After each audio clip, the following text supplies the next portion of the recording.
The incident begins. The morning was brisk and cool, with the faint hum of the city awakening to a new day.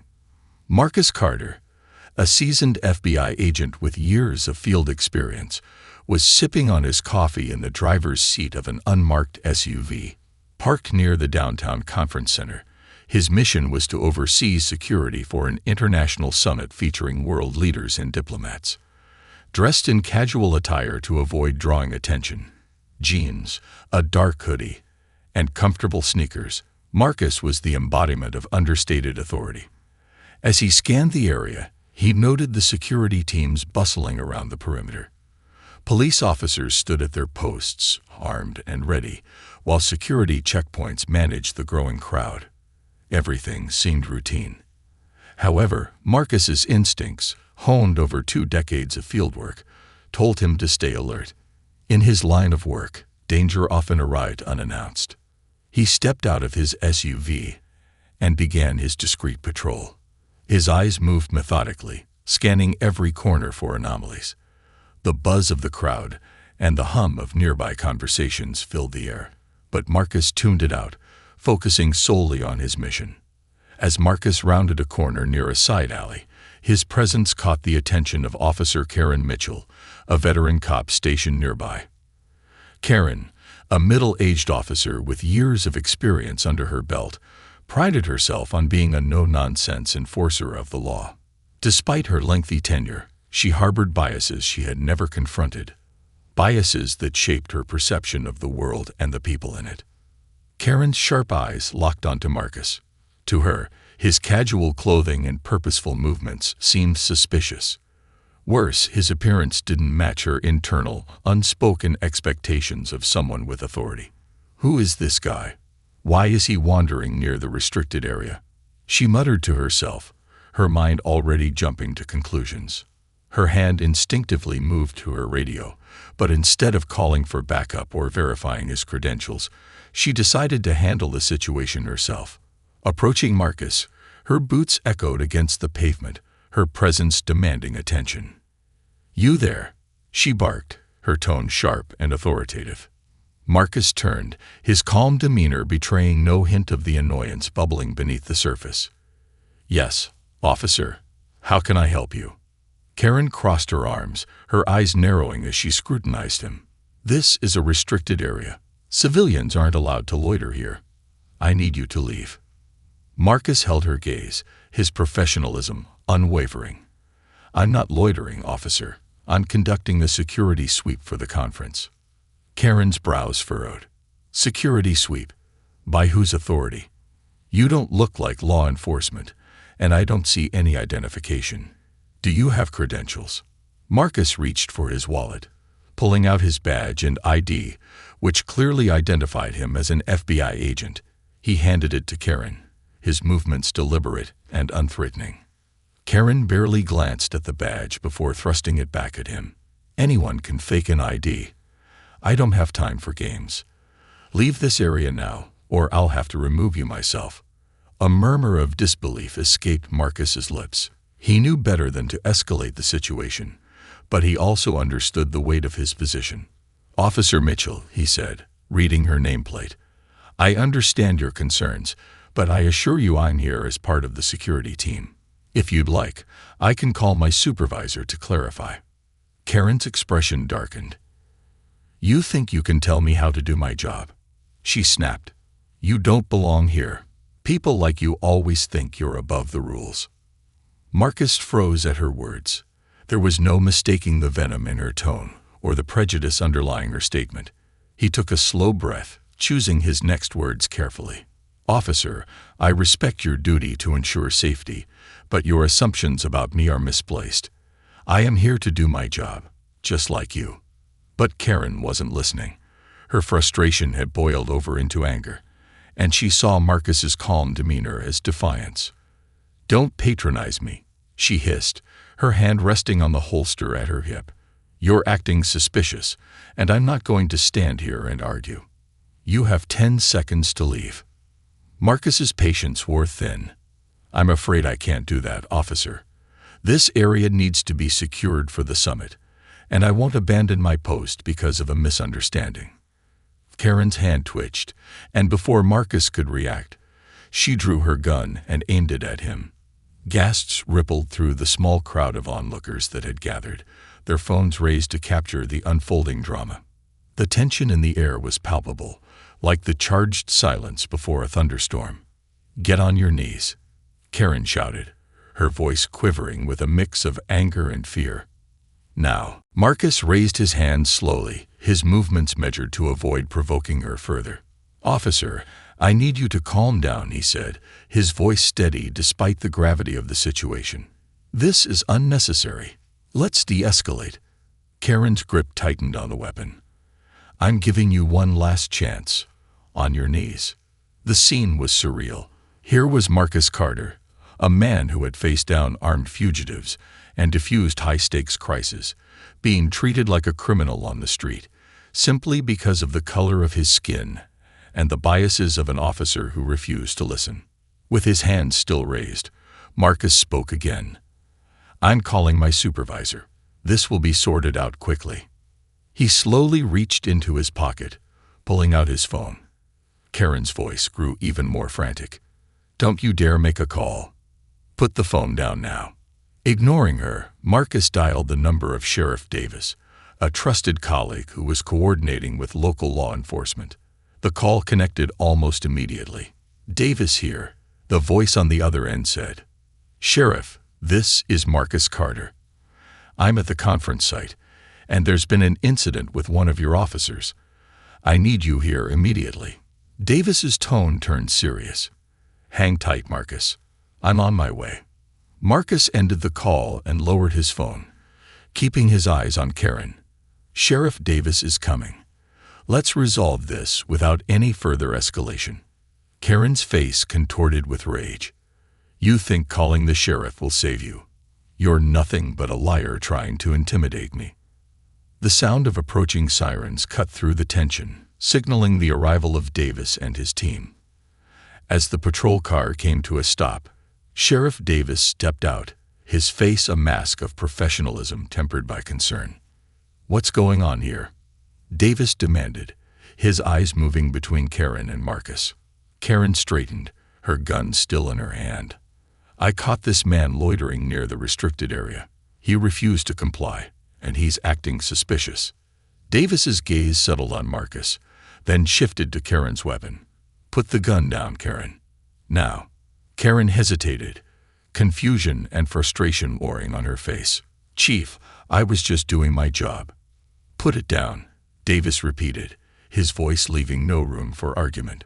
Reluctantly, Karen lowered her weapon, her hands trembling. Davis stepped closer, his expression darkening as he addressed Marcus.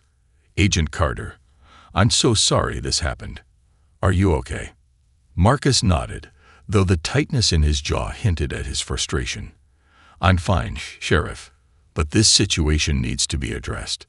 Davis turned to Karen, his voice heavy with disappointment. "Do you know who you just threatened?" Marcus Carter is his supervisory FBI agent, here to ensure the safety of this summit. You not only obstructed his work, but also endangered everyone in this area with your reckless actions. Karen's face drained of color, the gravity of her mistake finally sinking in. "I didn't know." "That's the problem," Davis interrupted. "You didn't care to find out. This is unacceptable." As the onlookers dispersed, the weight of the incident lingered in the air. For Marcus, this was more than an isolated event. It was a symptom of a deeper issue that would require more than words to fix. The fallout from this moment would ripple far beyond the conference center, setting in motion events that neither Karen nor Marcus could have anticipated. And so, the story began, not with a bang, but with the quiet resolve of a man determined to see justice prevail. The ripple effect. The days following the tense encounter at the conference site brought a storm of repercussions that no one involved could have predicted. Karen Mitchell, now suspended pending an investigation, spent her time holed up in her modest suburban home, replaying the incident in her mind. The viral video taken by onlookers haunted her, flooding her phone and social media feeds. Public outrage was mounting, and Karen felt the walls of her life closing in. She had spent over 2 decades as a police officer, priding herself on her dedication to law and order. Yet now, she was the face of everything wrong in the force, a symbol of unchecked bias and abuse of power. Karen had always dismissed such accusations as overblown, insisting she was just doing her job. But in the glaring light of public scrutiny, she found her actions harder to justify. Meanwhile, Marcus Carter carried on with his duties, though the incident lingered in his thoughts. He wasn't one to seek the spotlight, but the video had thrust him into an unwanted role, a symbol of resilience and professionalism under pressure. Media outlets hounded him for interviews, activists lauded him as a hero, and his colleagues within the FBI commended his restraint. But for Marcus, the incident wasn't about him. It was about the broader issues it represented. The investigation begins. Sheriff Davis didn't waste time. The morning after the incident, he convened an internal review board to investigate Karen's behavior.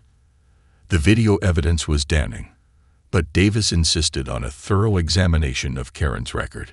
If this incident was indicative of a pattern, it would have to be addressed comprehensively. Davis, a pragmatic leader, wasn't blind to the systemic problems within his department. The city had seen its share of controversies involving law enforcement, and he was determined to implement changes, starting with this case. He reviewed Karen's personnel file late into the night, his brow furrowing as he read through complaints that had been quietly dismissed over the years. Allegations of excessive force, biased language, and improper conduct. None had escalated to formal disciplinary action. Until now. The next morning, Davis sat down with Karen. His office, typically a place of camaraderie, felt cold and imposing. Karen sat stiffly in the chair opposite him, her uniform replaced by plain civilian clothing. She looked smaller, as if the weight of her actions had physically diminished her. "Karen," Davis began, his voice measured but firm, "I've gone through your record. There are patterns here that concern me. Complaints of bias, incidents of excessive force, all things I can no longer ignore." Karen shifted uncomfortably. "Chief, those complaints were exaggerated. People get upset when you enforce the law, especially in tough neighborhoods. I was just doing my job." Davis's eyes hardened. "Were you just doing your job when you pulled a gun on a man who posed no threat? When you insulted him and dismissed his credentials without so much as a second glance? Karen, this isn't about enforcing the law. This is about abusing your authority." Karen opened her mouth to respond, but Davis held up a hand. "This investigation will proceed, and the review board will determine the appropriate action. In the meantime, you're suspended without pay. Turn in your badge and weapon before you leave."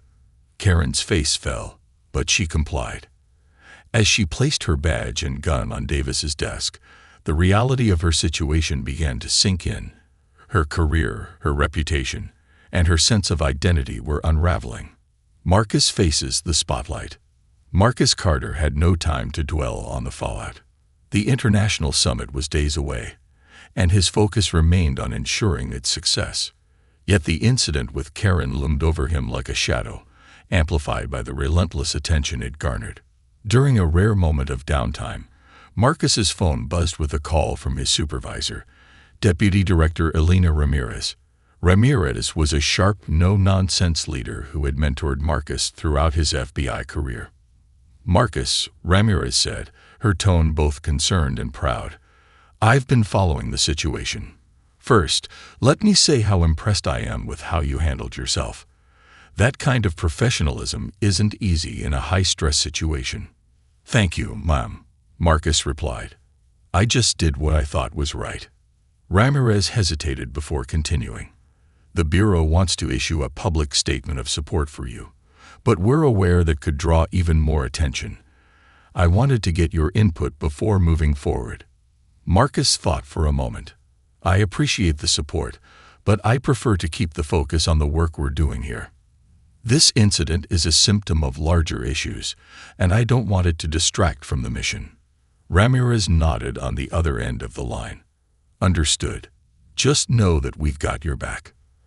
As Marcus ended the call, he couldn't shake the feeling that the incident had become a turning point, not just for him, but for everyone involved. The public outcry. News of the incident spread like wildfire. Social media platforms buzzed with hashtags calling for Karen's termination, police reform, and justice for Marcus. Civil rights organizations held rallies, using the video as a rallying cry against systemic racism in law enforcement. Karen's name became synonymous with prejudice and misconduct. Protesters gathered outside the police department, demanding accountability. Some carried signs that read, "Justice for Marcus," while others simply chanted, "Enough is enough." Inside her home, Karen watched the news coverage in stunned silence. Friends and colleagues who once supported her had gone silent, and her attempts to defend herself online were met with scorn. She felt isolated, misunderstood, and angry, though deep down, she knew she bore the blame. A community divided. The incident also exposed rifts within the community. While many condemned Karen's actions, a vocal minority defended her, claiming she was being unfairly vilified for doing her job.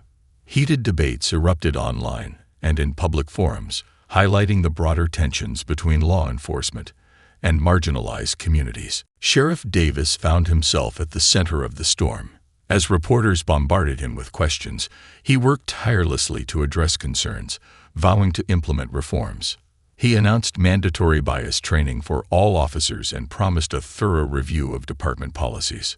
"We cannot ignore what happened," Davis said at a press conference. "Change starts with accountability, and I am committed to ensuring incidents like this never happen again."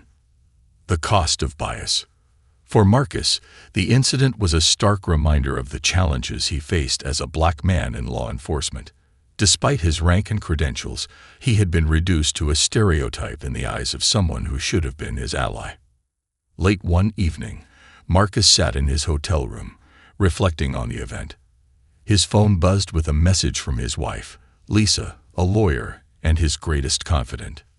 "Lisa, proud of you, as always. Remember, you're making a difference, even when it's hard to see. Love you." Her words brought a small smile to Marcus's face. He knew she was right. The path to justice and equality was never easy, but it was worth every step. The turning point. As the review board prepared to issue its decision, tensions remained high. Karen's suspension, Marcus's professionalism, and the public's reaction had sparked a national conversation about bias, accountability, and the power of personal integrity. For Karen, the coming days would determine not just her career, but her legacy. For Marcus, it was another step in a lifelong commitment to justice. And for the community, it was a moment to confront uncomfortable truths and push for meaningful change. The ripple effect had only just begun. The reckoning. The day of Karen Mitchell's formal disciplinary hearing dawned with a sense of foreboding. The hearing was to be a pivotal moment, not only for Karen, but also for the department and the public watching from the sidelines. The boardroom where the meeting was to take place was stark, its neutral tones doing little to ease the tension that hung in the air. Seated at the head of the long table was Sheriff Davis, his expression unreadable, but his demeanor exuding quiet authority. To his right were members of the Police Conduct Review Board, each representing different facets of the department and the city. Opposite them sat Karen, dressed in a conservative blazer and slacks, her face drawn with fatigue. Despite her polished appearance, there was no hiding the strain she felt. The room buzzed with a low murmur as officials filed in, placing thick files of evidence on the table. At the back of the room, a few observers, including representatives from civil rights organizations, silently took their seats. Karen's attorney, a seasoned professional with a reputation for defending controversial cases, sat beside her, leaning in to whisper words of reassurance. As the meeting began, Davis addressed the room. His voice was measured, but the weight of the occasion was evident. "We are here today to review the actions of Officer Karen Mitchell during the incident at the conference site. This hearing will determine whether her behavior violated department policies, and if so, what disciplinary actions are warranted." The first speaker was a representative from the Oversight Committee, who began by playing the viral video that had sparked the uproar. The room fell silent as Karen's words, sharp and accusatory, filled the space. "Get on your knees." Karen's voice blared from the speakers, the command laced with anger. The image of her pointing a gun at Marcus Carter, a calm, composed FBI agent, was a stark contrast that needed no explanation. The weight of the moment hit Karen anew, her hands gripping the table tightly. Once the video ended, the representative turned to Karen. "Officer Mitchell, you have seen the footage. Do you acknowledge that this is an accurate depiction of your actions that day?" Karen hesitated, glancing at her attorney, who gave her a slight nod. "Yes," she said finally, her voice barely audible. "But there's context that the video doesn't show." The representative raised a hand to silence her. "We will come to your explanation. But first, let us examine the facts." A career on trial. The hearing proceeded methodically, dissecting Karen's record. A series of incidents, previously dismissed or overlooked, were now laid bare. Complaints of excessive force, verbal altercations, and reports of discriminatory behavior painted a troubling picture. Each incident was presented with evidence, witness statements, internal memos, and even body camera footage. Karen shifted uncomfortably in her seat as her past actions were scrutinized. She had always believed herself to be a good officer, someone who upheld the law with diligence. Yet hearing her record read aloud made her realize how far she had strayed from the ideals she once held dear. When her turn came to speak, Karen took a deep breath. Her attorney had coached her to show contrition without admitting guilt, but as she looked at the faces around her, some stern, others sympathetic, she knew she couldn't rely on rehearsed lines. "I won't deny that I made mistakes," Karen began, her voice trembling. "But I didn't wake up that morning planning to hurt anyone. I've dedicated my life to this job, to protecting this city. I didn't act out of malice. I acted out of instinct." The board members exchanged glances, their expressions unreadable. One of them, a woman who had been silent until now, leaned forward. "Officer Mitchell, instinct is informed by training, experience, and personal biases. Do you believe your actions that day were free of bias?" Karen froze. The question cut to the heart of the matter, and for a moment, she felt exposed. I don't know," she admitted. "Maybe I was wrong, but I wasn't trying to harm anyone." The woman nodded, her expression softening slightly. Acknowledging bias is the first step, but actions have consequences, regardless of intent. Marcus takes the stand. As part of the hearing, Marcus Carter was invited to testify. His presence in the room commanded respect, his calm demeanor a stark contrast to the tension that hung over Karen. Wearing a sharp suit and tie, Marcus looked every bit the seasoned federal agent he was. "Agent Carter," Davis began, "thank you for joining us. Can you describe the events from your perspective?" Marcus nodded. "Of course. I was conducting a security sweep near the conference center when Officer Mitchell approached me. I identified myself as a federal agent and presented my credentials. Despite this, she continued to accuse me of suspicious behavior. The situation escalated when she drew her weapon." "And how did you feel during this encounter?" asked one of the board members. Marcus paused, choosing his words carefully. "I felt disappointed, more than anything. Disappointed that my credentials and my word weren't enough. Disappointed that my appearance seemed to carry more weight than my actions." Karen's head dipped slightly, her face a mask of regret. "What do you hope will come of this hearing?" The board member continued. "I don't seek punishment for its own sake," Marcus replied. "But I do believe there's an opportunity here to address the biases that exist within the department. This isn't just about one officer. It's about the culture that allowed this to happen." His words hung in the air, resonating deeply with everyone present. Public pressure and internal tensions. Outside the department, the public debate raged on. Protesters gathered outside the building, their chants echoing through the halls. Inside, officers whispered amongst themselves, divided in their opinions. Some defended Karen, arguing that she was being unfairly scapegoated, while others saw her as a symptom of a larger problem. Davis was acutely aware of the stakes. His department's credibility was on the line, and how he handled this case would set the tone for his tenure as sheriff. He had always believed in accountability, but balancing that with the morale of his officers was proving to be a delicate act. The verdict. After hours of testimony and deliberation, the review board reached its decision. The room fell silent as Davis stood to deliver the verdict. "Officer Karen Mitchell," he began, "the review board has found that your actions during the incident with Agent Marcus Carter violated department policies regarding the use of force, professional conduct, and unbiased policing. As such, we recommend your immediate termination from the department." Karen's face crumpled, her hands trembling as she absorbed the words. Her attorney placed a comforting hand on her shoulder, but it did little to ease the weight of her dismissal. Davis continued, his voice tinged with regret. "This decision was not made lightly. We recognize your years of service, but we cannot overlook the harm caused by your actions. We hope this serves as a reminder to all of us that we are held to the highest standards." A turning point. As Karen left the hearing room, her badge and weapon already surrendered, she felt a profound sense of loss. Her career, her identity, and her place in the community had been stripped away. Yet beneath the anger and sadness, a small part of her recognized the need for change. For Marcus, the verdict was bittersweet.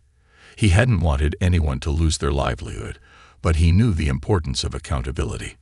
The hearing was just one step in a much larger journey toward justice and reform. As the sun set on that fateful day, the city stood at a crossroads. The incident had exposed deep flaws in the system, but it had also sparked a conversation that could no longer be ignored. For Karen, Marcus, and the community, the reckoning had only just begun. Karen's fall and Marcus's mission. The aftermath of the disciplinary hearing rippled outward, reshaping the lives of everyone involved. For Karen Mitchell, the loss of her badge marked the end of her identity as a police officer, a role she had clung to for over 2 decades. For Marcus Carter, the incident only reinforced his commitment to justice, pushing him to address not just the fallout, but the systemic issues that had led to the confrontation. Karen's new reality. Karen's first morning as a civilian felt hollow. She woke to a quiet house, her uniform absent from its usual spot on the chair in her bedroom. The stark absence of her badge, which had once symbolized her authority and purpose, weighed on her. For years, Karen had defined herself by her work, but now she found herself staring at an unfamiliar version of herself in the mirror. Her inbox was flooded with emails, most of them hateful. Strangers sent venomous messages calling her a disgrace, a racist, and worse. Even friends and former colleagues had grown distant, their support evaporating under the weight of public scrutiny. In the weeks following her dismissal, Karen struggled to rebuild her life. Job applications in the security field went unanswered. The viral video of her actions had made her a pariah. She avoided grocery stores and public spaces, fearing the stares and whispered conversations that followed her. The silence in her home was deafening. One evening, Karen found herself sitting on her couch with a glass of wine, scrolling through the video that had destroyed her career. She couldn't bring herself to watch it again, but read the comments below. "This is exactly why police reform is needed. Imagine what she's done off camera. She deserves everything coming to her." Karen's initial reaction was anger, but as the days turned to weeks, the anger gave way to introspection. The public wasn't just reacting to her, they were reacting to a pattern of behavior they had seen too many times before. She began to wonder, had she been blind to her own biases all along? Marcus's new mission. While Karen's life unraveled, Marcus found himself drawn into a broader movement. Though he had no intention of becoming a public figure, his role in the incident had turned him into an unwitting symbol of resilience and professionalism. Activists, journalists, and community leaders reached out, eager to hear his perspective. At first, Marcus hesitated. He had always preferred working behind the scenes, where the focus was on the mission rather than the individual. But as he watched the growing conversation around police reform, he realized his voice could make a difference. One evening, Marcus sat in his small office, reviewing reports on the summit's success. His phone buzzed with a message from Lisa, his wife. "Lisa, you're being invited to speak at a town hall on police reform. Think about it. Your perspective matters." Marcus leaned back in his chair, staring at the message. He knew Lisa was right. The incident with Karen had sparked outrage, but outrage alone wasn't enough. Real change required action and dialogue. A week later, Marcus stood on a small stage in a packed community center. The town hall was buzzing with energy, a mix of frustration, hope, and determination. Activists, police officers, and residents filled the room, their eyes fixed on him. Taking a deep breath, Marcus began. "I didn't ask to be in the spotlight," he said, his voice steady. "But I know we can't waste this moment. What happened between Officer Mitchell and me wasn't just about two individuals. It was about a system that needs to change." He spoke about the importance of training that went beyond procedure, addressing the biases officers carried into their work. He called for community engagement, accountability, and policies that ensured law enforcement served everyone equally. By the time he finished, the room erupted in applause. Sheriff Davis's reforms. Meanwhile, Sheriff Davis was working tirelessly to implement the reforms he had promised. The incident had shone a harsh light on his department, and Davis knew the public would hold him accountable for delivering meaningful change. The first step was revisiting training programs. Davis brought in outside consultants to revamp the department's approach to implicit bias, de-escalation techniques, and community relations. Officers were required to attend workshops that challenged their assumptions and encouraged empathy. He also established an independent oversight committee to handle complaints against officers. This body, composed of community members and legal experts, was tasked with investigating allegations of misconduct transparently and fairly. Davis faced resistance from some within the department. At roll calls and in break rooms, whispers of dissent grew louder. "This is going too far," some officers muttered. "They're treating us like criminals." Davis addressed the pushback head-on. At a department-wide meeting, he stood before his officers, his tone firm but empathetic. "I know this isn't easy," he said, "but if we want to regain the trust of the community, we have to hold ourselves to a higher standard. Change is never comfortable, but it's necessary." Karen's search for redemption. As the months wore on, Karen's anger and self-pity began to give way to something else, a desire to understand. One evening, she found herself watching a documentary on systemic racism in policing. The stories shared by victims and their families struck a chord. For the first time, Karen saw the parallels between their experiences and Marcus. Determined to learn more, Karen began attending community meetings. Discreetly at first, she kept to the back of the room, listening as residents shared their frustrations with law enforcement. Their stories of fear and mistrust resonated deeply, forcing her to confront the harm her actions had caused. One night, Karen worked up the courage to speak.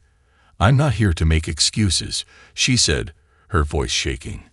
"I'm here to listen and to learn. I know I've caused pain, and I want to do better." Her presence at these meetings sparked mixed reactions. Some welcomed her willingness to engage, while others remained skeptical, their wounds still fresh. But Karen persisted, knowing redemption wouldn't come quickly or easily. A community awakens. The city, once fractured by the incident, began to heal in small but significant ways. The town hall discussions led to partnerships between the police department and local organizations. Community policing initiatives were launched, focusing on building trust between officers and residents. Karen's journey, though far from over, became a testament to the possibility of change. She enrolled in courses on social justice and began volunteering with youth programs, hoping to contribute positively to the community she had once alienated. For Marcus, the experience solidified his belief in the power of perseverance and dialogue. He continued his work with the FBI, but also became an advocate for reform, speaking at events and advising law enforcement agencies on best practices. The path forward. The incident that had started with a single confrontation now stood as a catalyst for change. Karen's fall from grace, Marcus's steadfast resolve, and Sheriff Davis's commitment to reform all played a role in reshaping the city's approach to policing. Yet, as Marcus often reminded those he spoke with, the work was far from over. Change doesn't happen overnight, he said at a community forum. It's a journey, a series of steps that require patience, courage, and accountability. For Karen, Marcus, and the community, that journey had only just begun. But the steps they were taking, however small, were leading them toward a better, more just future. Karen's journey to redemption. The hum of a small-town library filled the air as Karen Mitchell quietly slipped into a chair at the back of the community room. The once proud police officer, now grappling with the consequences of her actions, had spent weeks immersing herself in self-reflection and education. This night was no different. The community forum, titled "Breaking Barriers, Understanding and Healing Racial Divides," was packed with people of all backgrounds. Karen had initially resisted the idea of attending these gatherings. Her attorney had suggested them during her disciplinary hearing, not as a legal strategy, but as a way to understand the pain she had caused and the broader issues at play. At first, she dismissed it, but after weeks of isolation, bitterness, and a growing realization that her career would never recover without meaningful action, Karen decided she had nothing to lose. As she listened to a young black woman recount her experience of being wrongfully detained as a teenager, Karen felt a pang of shame. The woman's voice trembled as she described the humiliation, the sense of being powerless under the glare of authority.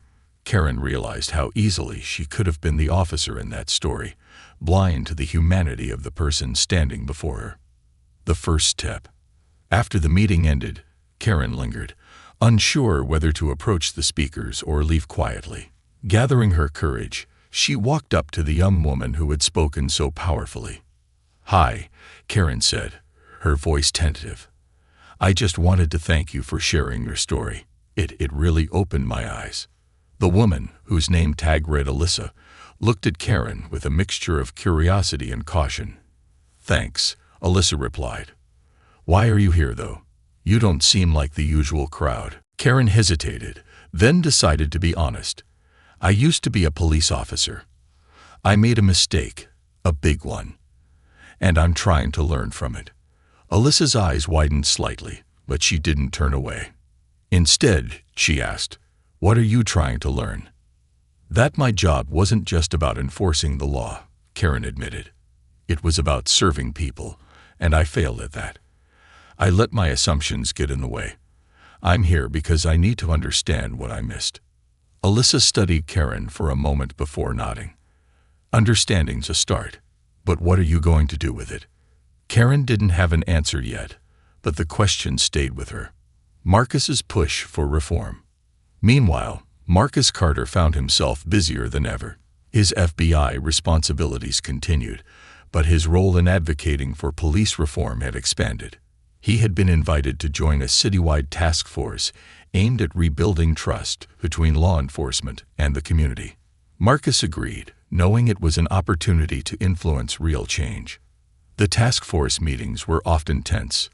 Police officers bristled at criticism, while activists pushed for sweeping reforms. Marcus acted as a bridge, using his experience in both law enforcement and community outreach to find common ground. During one heated discussion about bias training, Marcus spoke up. "This isn't about pointing fingers," he said. "It's about equipping officers with the tools to recognize their own blind spots. It's about making sure the next Karen Mitchell doesn't make the same mistakes." The room fell silent at the mention of Karen's name. While she wasn't the focus of the task force, her actions had become a symbol of the department's failings. Marcus's words carried weight, and his ability to frame the issue as a shared responsibility began to shift the tone of the conversation. Karen's new path. Karen's journey took her to unexpected places. She volunteered at a local community center, tutoring children in after-school programs. It wasn't glamorous, but it was fulfilling. The kids were wary of her at first, but over time, they warmed to her straightforward nature and her willingness to listen. One day, a young boy named Jalen asked her bluntly, "Why were you a cop if you didn't like people like us?" Karen paused, caught off guard by the question. "I didn't think I didn't like people like you," she said carefully. "But I didn't realize how much I let my own fears and assumptions guide me. That was wrong, and I'm trying to change." Jalen frowned, his small brow furrowed in thought. "You better," he said simply before returning to his homework. Karen couldn't help but smile at his honesty. Crossing paths. Months after the disciplinary hearing, Karen and Marcus crossed paths again at a police reform workshop hosted by the city. Marcus, who was leading a session on de-escalation techniques, spotted Karen sitting quietly at the back of the room. He was surprised but chose not to call attention to her presence. After the session ended, Karen approached him. "Agent Carter," she said, her voice steady but subdued. "I didn't expect to see you here." "I could say the same," Marcus replied, studying her closely. "What brings you here?" Karen shrugged, a hint of a rueful smile playing on her lips. "Trying to learn what I should have known all along." Marcus nodded, impressed by her humility. "It's a good place to start." "Can I ask you something?" Karen ventured. "Go ahead. What made you stay so calm that day, after everything I said and did?" Marcus thought for a moment. "I faced worse," he said. "But more than that, I knew losing my temper wouldn't help either of us. It's hard, but sometimes the best way to fight injustice is to rise above it." Karen absorbed his words, realizing how much she still had to learn. The broader movement. As Karen continued her personal journey, the city itself was transforming.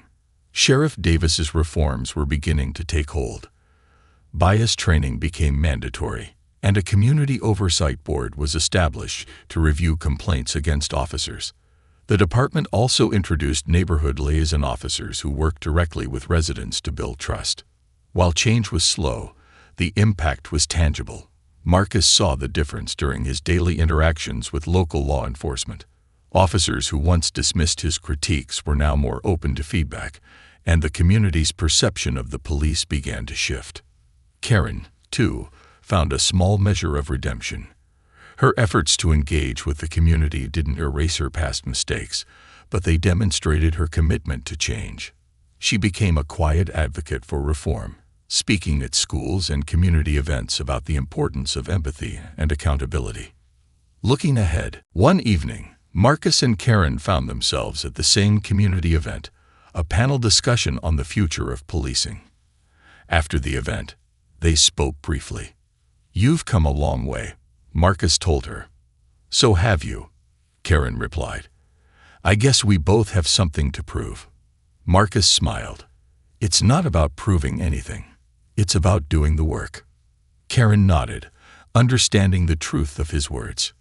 Their journeys were far from over, but they were finally moving in the right direction, toward justice, understanding, and a shared commitment to making things better. For Karen, Marcus, and the city they both called home, the future wasn't guaranteed. But in the wake of their shared reckoning, it was finally filled with hope. A new chapter for all. The crisp air of early autumn carried the sound of laughter and chatter through the city's Central Park. A community event titled Bridging the Gap, Building Trust Together, had drawn hundreds of attendees, families, activists, law enforcement officers, and city officials. It was a symbolic culmination of months of dialogue, reform, and incremental progress. Among the attendees were Marcus Carter and Karen Mitchell, both navigating their roles in this evolving narrative. Karen's continuing redemption. Karen stood near a booth titled Voices for Change, where volunteers shared stories of overcoming prejudice and building bridges. She handed out flyers, her face calm but reflective. Though months had passed since her disciplinary hearing, she still felt the weight of her actions. Each day was a step toward earning back the trust she had squandered. The community had begun to see her differently. Karen's unwavering commitment to making amends had softened some of the initial hostility. Her presence at forums, workshops, and volunteer events was no longer seen as performative, but as a genuine effort to rebuild what she had broken. At the booth, a young woman approached Karen. "You're Karen Mitchell, right?" the woman asked, her tone cautious. "Yes," Karen replied, bracing for a confrontation. "I saw you speak at the forum last month." The woman continued. "I was angry at first, but hearing you own up to your mistakes and talk about what you're doing now, I don't know, it gave me hope." Karen blinked, surprised by the unexpected kindness. "Thank you," she said softly. "I don't expect forgiveness, but I'm doing everything I can to make things right." The woman nodded. "That's all anyone can ask." Marcus's role as a mentor. Across the park, Marcus Carter was seated under a canopy marked Youth Leadership Program. Surrounded by teenagers, he shared stories from his FBI career. Stories that didn't just highlight the challenges of law enforcement, but also emphasized the importance of empathy, critical thinking, and standing up for what was right. "You're not just leaders of tomorrow," Marcus told the group. "You're leaders today. The way you treat people, the decisions you make, the courage you show, it all matters now." One boy raised his hand. "Agent Carter, do you ever feel angry about what happened to you with that cop?" Marcus smiled gently. "I'd be lying if I said I wasn't angry in the moment. But anger can only take you so far. What matters is what you do with it. I chose to channel mine into making things better, not just for me, but for everyone." His words resonated with the young audience, many of whom had faced their own struggles with bias and injustice. Sheriff Davis's reforms bear fruit. Nearby, Sheriff Davis stood with a group of newly appointed community liaison officers. He watched the event unfold with a mixture of pride and relief. The past months had been the most challenging of his career, but they had also been the most rewarding. Under his leadership, the police department had undergone significant changes. The Independent Oversight Committee was now fully operational, with diverse members representing various community groups. Complaints were investigated thoroughly and transparently, restoring some of the trust that had been eroded over the years. Bias training had become more than a checkbox exercise. Officers were required to participate in immersive workshops where they listened to community members share their experiences. The training sessions were uncomfortable but transformative, challenging officers to confront their assumptions and rethink their approaches. Davis knew the work wasn't done. Change was slow, and there were still those within the department resistant to reform. But events like this one reminded him why it was worth it. Karen and Marcus meet again. As the day wound down, Karen and Marcus found themselves face to face near a table of refreshments. It wasn't the first time they had seen each other at such events, but this meeting felt different, less formal, more personal. "Agent Carter," Karen greeted him with a nod. "Karen," Marcus replied, offering a small smile. "It's good to see you here. I wasn't sure if I'd ever get the chance to thank you," Karen said, her voice steady. "Not just for how you handled that day, but for what you've done since. You could have torn me apart in the media. Instead, you turned this into something constructive." Marcus studied her for a moment before replying. "It wasn't about you," he said honestly. "It was about the system, about making sure what happened to me doesn't happen to someone else. But I respect what you've done since then. It takes courage to face your mistakes head-on." Karen nodded, her throat tight. "I still got a long way to go." "We all do," Marcus said. "The important thing is that you're moving forward." A symbolic moment. As the sun dipped below the horizon, casting the park in golden light, Marcus was invited to the main stage to close the event. Standing before the crowd, he reflected on how far they had come, and how far they still had to go. "We're here today because we believe in something bigger than ourselves," Marcus began. "Change isn't easy. It's uncomfortable. It's messy. But it's necessary, and it's possible." He glanced at Karen, who was standing near the front of the crowd, her face a mixture of gratitude and determination. I've learned that real progress happens when we stop seeing each other as adversaries and start seeing each other as people. That's what today is about. That's what tomorrow needs to be about." The crowd erupted in applause, the sound carrying through the park like a beacon of hope. The road ahead. As the event wound down, Marcus and Karen lingered for a moment, watching families and friends pack up and head home. The air was filled with a sense of cautious optimism. "Do you think it's enough?" Karen asked quietly, her eyes on the horizon. "It's a start," Marcus replied. "And sometimes that's all you need to make a difference." Karen smiled faintly, her heart lighter than it had been in months. For the first time in a long time, she felt like she was part of the solution rather than the problem. For Marcus, Karen, and the city, the journey toward justice, reconciliation, and trust was far from over. But on this day, in this moment, they were reminded that even the hardest paths can lead to brighter futures. Together, they walked away from the event, ready to continue the work that lay ahead.